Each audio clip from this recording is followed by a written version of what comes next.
it comes to working with the warbirds, you know, I'm very fortunate. We also, from the military side, help manage the Heritage Flight Foundation when they go out and they fly with our modern fighters. And so I'm used to dealing with those 9 phenomenal individuals that bring so much to tell the story, just like we wanted to for the 4th of July.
My job and my family keep me very busy.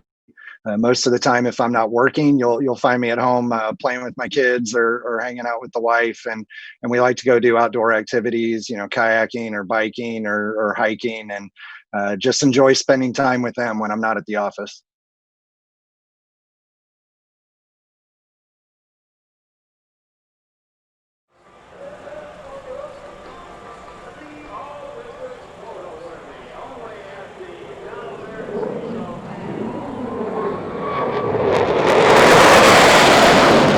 I'm at Langley Air Force Base in Virginia, home of the Air Combat Command and the First Fighter Wing.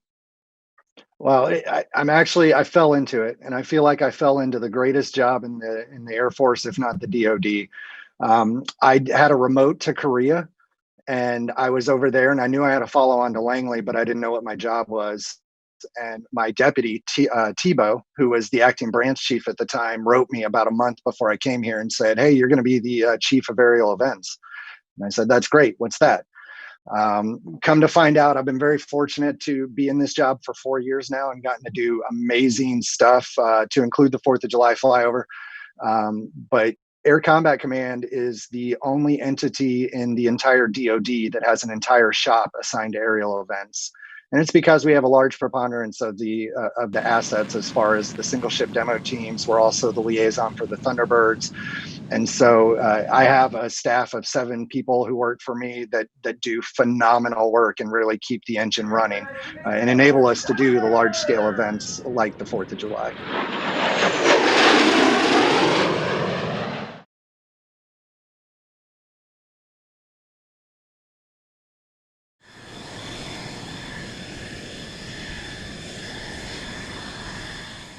Well, I'd like to say if we didn't have the pandemic, it'd be a lot easier. So, unfortunately, as everybody in the communities are aware of, and throughout the world, that outreach portion of what we try to do, and part of what our mission statement is, connecting with the American public, aiding and recruiting, has been severely hampered. And so there have been some wonderful events that we've put on this year for the Salute to America on the 4th of July, but also Air Force salutes and America Strong, where we did flyovers of the major cities to honor those frontline workers, the nurses, the doctors, the grocery store workers that have really kept this country running. And I was very fortunate to be able to participate in all of those, but it's taken a large part of my time for sure. I teleworked for about a week. And then all of those events started kicking off, and it was basically done with teleworking at that point. During a normal year, At this point, it's a little bit on cruise control. We start collecting the data for the following year's air shows, and how we're going to support the air shows with our single ship demo teams and the Thunderbirds for 2 years out. That data is due 1 July. And we work with recruiting, we work with public affairs so that we can make sure that we get the biggest bang for our buck and really get that outreach. In light of all the base closures that happened in the 90s and early 2000s, a lot of people aren't as familiar with the military as they used to be. That and the greatest generation going away.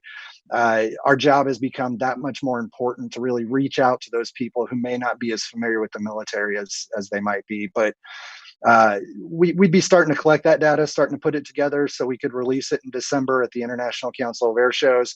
But one of the perks of my job is just going out to different air shows and seeing how my teams work on the road, and how the shows relate to them. So I've had the privilege of going to Oshkosh. I've had the privilege of going to Stuart, Florida, Houston, Texas, for their air show, and just seeing a whole bunch of great events all around the country. And I've never been disappointed in the show or my team's performances. Our single ship demo teams have budgets that they use for the recruiting purpose and for that outreach purpose. When it comes to events like the 4th, it was directed from the White House. This was the president wanting to show his appreciation for the American public and put on display, again, for the same reasons we go out, those things that maybe not everybody gets to see all the time in a national type forum. And so it's really an honor to be asked to help support that events like this and to go out and do those things. In addition to my staff here at Langley, who do a phenomenal job of keeping me on track, I have a greater staff family. We work very closely with public affairs. We work very closely with recruiting. And for the event like this, which we have now done 2 years in a row, working with the White House Military Office, the aerial event specialist for Joint Task Force, National Capital Region. And it's really that greater team that enables these things to happen the way they do.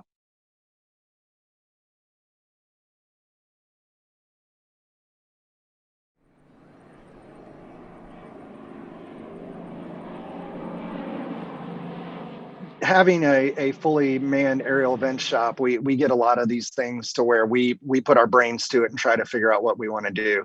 Last year, it was very military focused, and that was the direction we got from Washington, D.C. And we showcased all of our services to include the Coast Guard, our Coast Guard partners, and the capabilities that they bring to the fight. And that was timed with the president's speeches on each service. And so working very closely with the White House Military Office to make sure we get that right. This year, the direction I got was bigger, louder, faster, more. And being the 75th anniversary of the end of World War II, and especially in the environment we're in, we didn't know it at the time, but with a lot of events being canceled and that greatest generation going away, we thought a perfect way to honor and pay tribute to those people who got us to where we are is to take it past the present. And so working with all those partners that I've already discussed, we came up with the idea. We floated the World War I idea, but it just became a bridge too far. There aren't a lot of those aircraft flying, and it's very difficult to get them into the airspace that they need to be. So we started with World War II, Army Air Corps focus there, and our intent was to go past through future operations and at the to showcase all the major engagements that Americans have fought and died in, and then to show the future operations of what the Air Force, what the military in general are going to bring to the fight for years to come.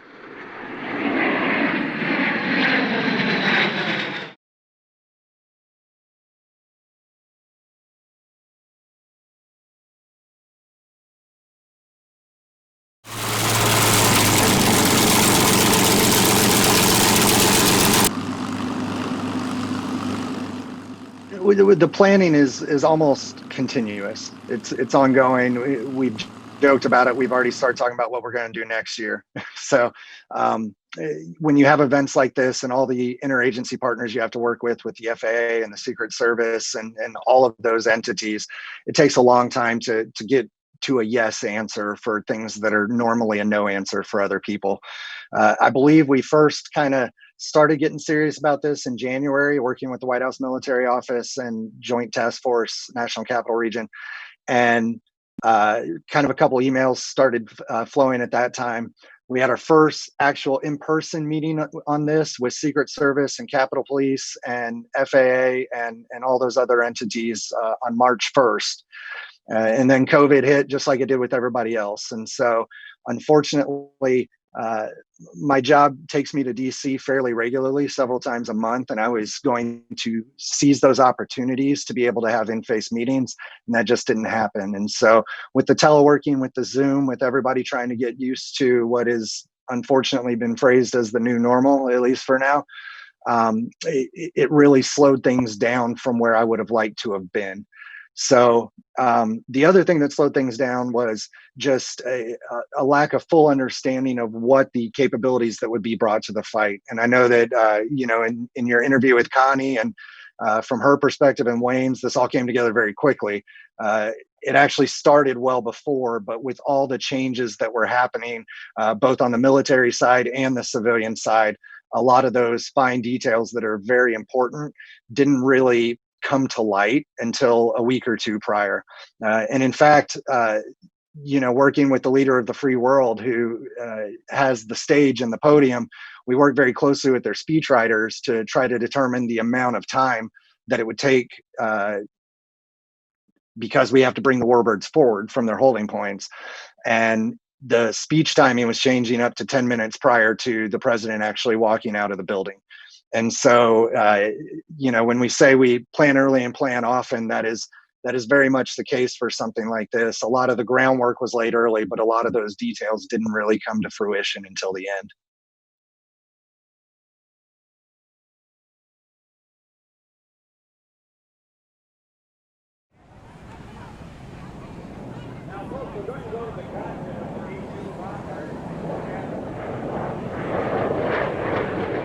When we're putting those things together, anytime there's an Air Force aircraft involved in a flyover in the National Capital Region, we are required by the FAA to send a 3-person team up. And so, like I said, my team that works for me, the guys do a phenomenal job of keeping me on track and helping me to put those things together and going through all those details.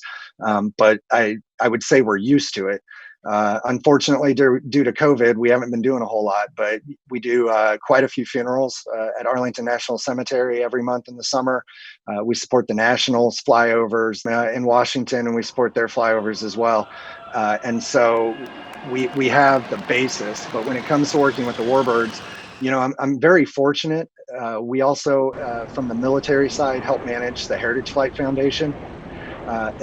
When they go out and they fly with our modern fighters. And so I'm used to dealing with those 9 phenomenal individuals that bring so much to tell the story, just like we wanted to for the 4th of July.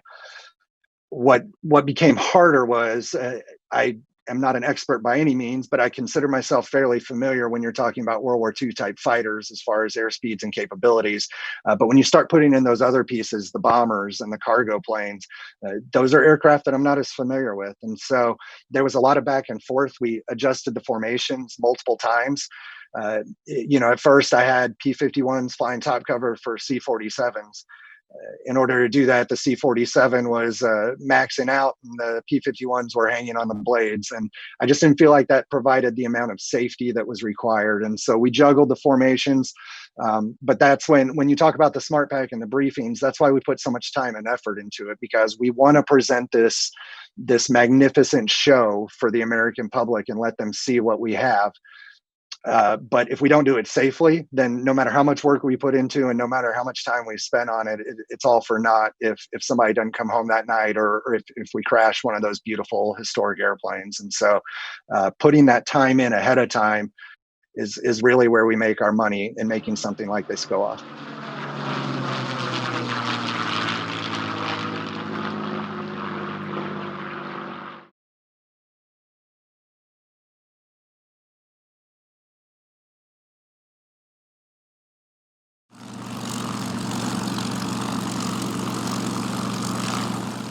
Well, first off, if I can take the opportunity, I just want to say how wonderful it was to work with Connie and Wayne. Wayne is a close personal friend of mine. It was the first time I met Connie.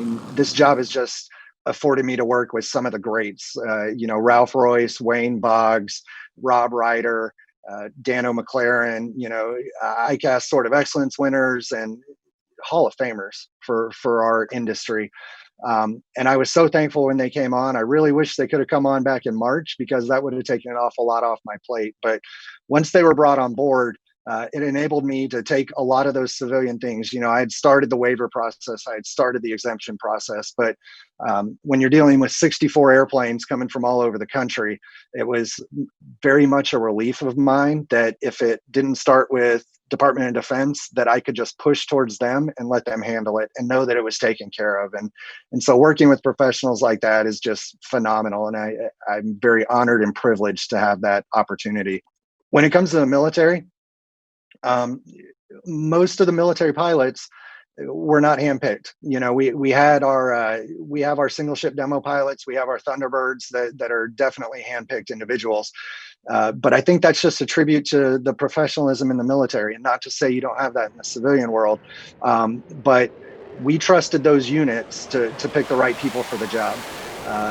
Like I said already, a lot of the effort goes into the brief and the process ahead of time, so that there's no questions, so that everybody gets those questions answered and they know exactly what they need to do, where they need to be, whom they need to talk to.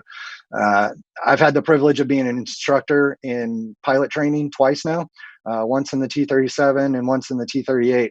And just the quality of pilot that we get and that we put through, those are the kind of people that we're training, that they have to put other people's lives in their hands, not only on their own airplane, but perhaps supporting the troops on the ground, the people doing the real mission. And it's just a tribute to the professionalism and the capability of our military, and specifically our Air Force, that we can pick anybody from those squadrons and we know they're going to do it right the first time. Ready.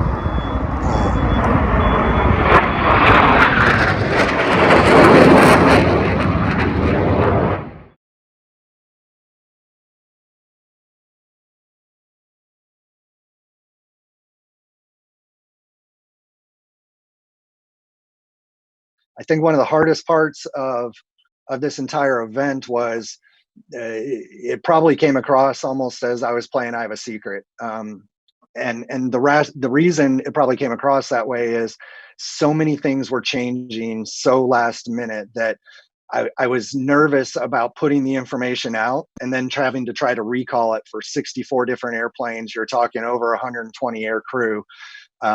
And try to recall that and say, no, that's not exactly what I meant when it was at the time, but now I mean something different. And I think that I know Connie talked about the 2.5 hour brief at Manassas the day prior. And that was kind of a result of that. I couldn't just blast out this information. A couple days prior, I did send out the smart packs so that everybody would have kind of an idea of what was going to happen, but we hadn't been able to really envelop the whole team until really the day prior. And so we had the civilian brief out at Manassas. Wayne ran that and did a phenomenal job, made it more civilian-esque, which is good, because it's almost like a different language, and you don't want to alienate people who may or may not understand the way, this is just the way we do it in the military kind of thing. And so I was very thankful to have Wayne there to run that. I attended as well, and my boss, General Brazil, attended to make sure that we got all those questions answered, and to make sure that everybody knew that we could do this, we could execute it, and we could do it safely. The FAA was there to answer questions as far as the comm plan and the whole plan. And I think we were really able to hash out. I always tell my students, you don't bring up something in the debrief that said, yeah, I really wish you would have talked about this, unless it comes out in execution. You don't bring it up in debrief. If you have the question, you bring it up in the brief. And we spent a lot of time in a room that was probably smaller than we should have. And I know it was hot, but again, it's so phenomenal to work with air crew and the maintainers and just the professionalism of everybody who is involved. I think we took what I tried to make as simple as possible, but was a very complex, interwoven plan. And the fact that everybody came home, I think, was a real win, that we did it the right way, and everybody was comfortable with the way we did it.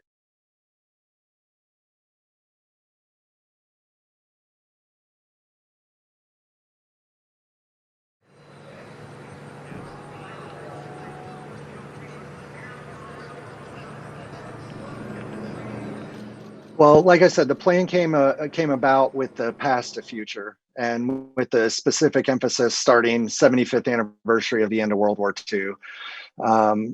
Twofold. None of these wars you can tell the story in 3 minutes, and Rob Ryder did a phenomenal job talking about the airplanes and the story and what you were about to see. But none of these you can really tell that story. But when you're talking warbirds, uh, World War II airplanes are the most prevalent. Obviously, we made a whole bunch of them, and they went to surplus afterwards, and that made them available to private owners. Um, and I really didn't feel like flying an armada over at once and having everybody having to look up for 5 to 10 minutes. There are times and places for that, and I didn't feel like that we would do everybody else justice if we did that. They talk about Korea being the forgotten war. Getting our Korean warbirds was kind of difficult, and the people who stepped up to the plate.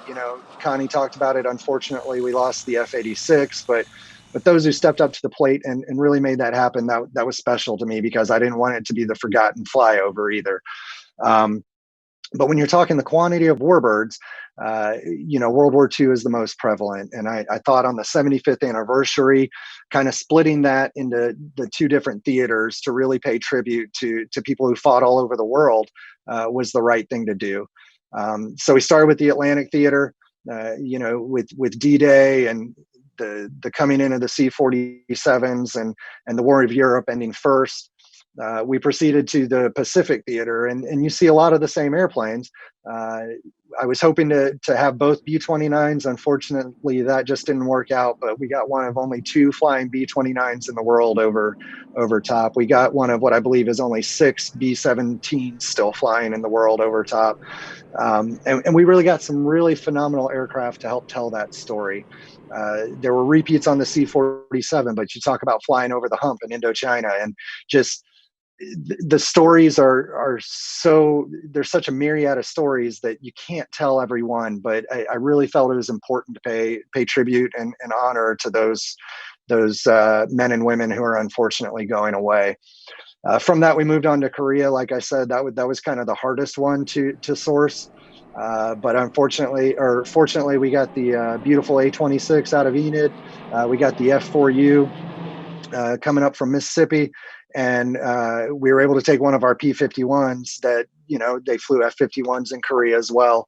Weren't able to tell the McAlear story the way we wanted to, but still pay homage, honor, and tribute to those veterans who fought in Korea. And then Connie already talked about it. The budget part of it, we didn't know what that was until about a week prior.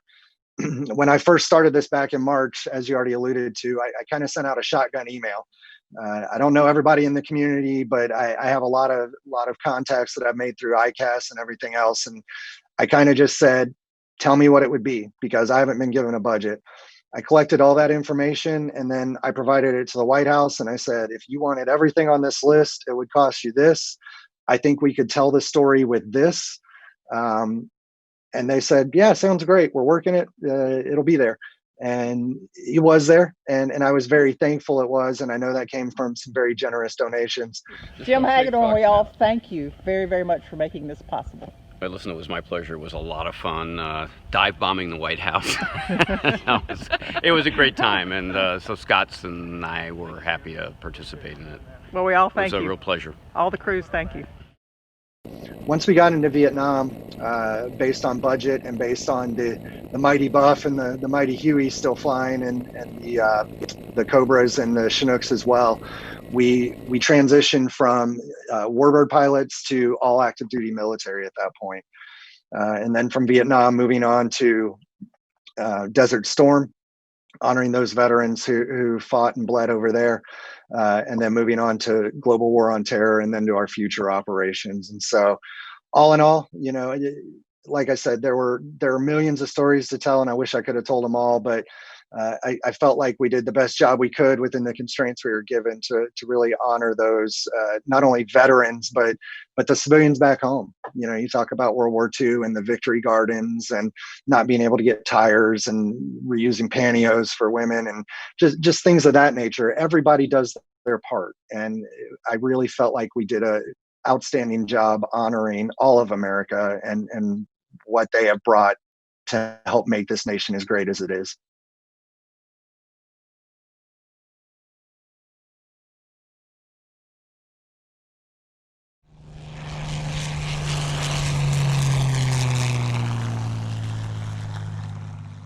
I think my highlight for the 4th of July is, and I've already talked about the humbling experiences, but I'm working with greats. I'm working with the Connie Bolins, all the pilots we work with Wayne Boggs, with Rob Ryder, and we were all part of a greater team. They were a part of my team for this event, and I was happy to work with them. And they, if something didn't sound right, would speak up, and they would help me translate into civilian terms. But when you have people of that stature, that I am not at, I feel like I do a very good job with what I do, but it's a very small niche. And when you have people of that stature and that just that capability, when it comes to the pilots, or when you're talking about the Robs or the Waynes, and they look at you and they turn it over to you. They trust you. They say, "What's the plan?" And they know that I have done everything I can to make sure it's right. That trust and that camaraderie, and Wayne give me a big hug when it was over, socially distanced, of course, and Marines don't hug, but just it just feels good. It lets you know you did the right thing. And while we do this for the American public, and I hope it was appreciated by the greater public, it's those personal relationships from the greats, from the giants, that really make you feel like that you've done a good job, and all those hours you put in were worth it.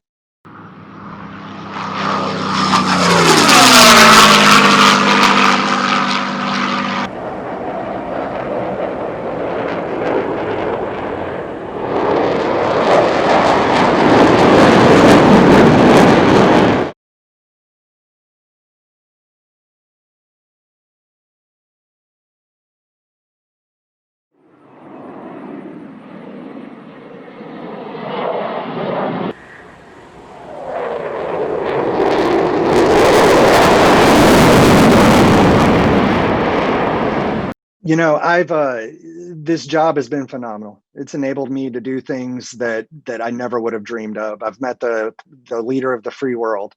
I have shaken hands with Super Bowl MVPs.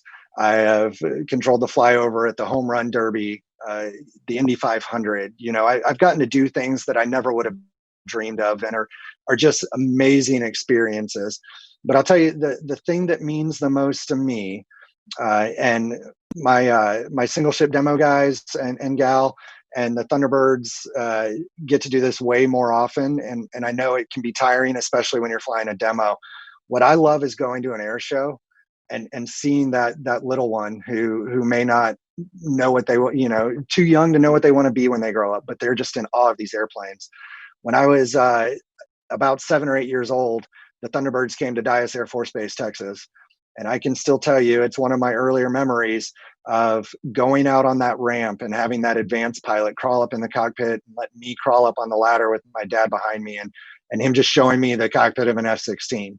I'm sure I didn't tell him at the time I wanted to be an F-15 pilot, but it's those interactions. I still remember that to this day. And while I was lucky enough to fly both privately with my dad, and then see all the things that he did in the military, I love that outreach. I love the awe and the wonder that you see in that little child's eyes, and I love hoping that one day maybe that person will be sitting in this chair and doing the same thing for the next generation.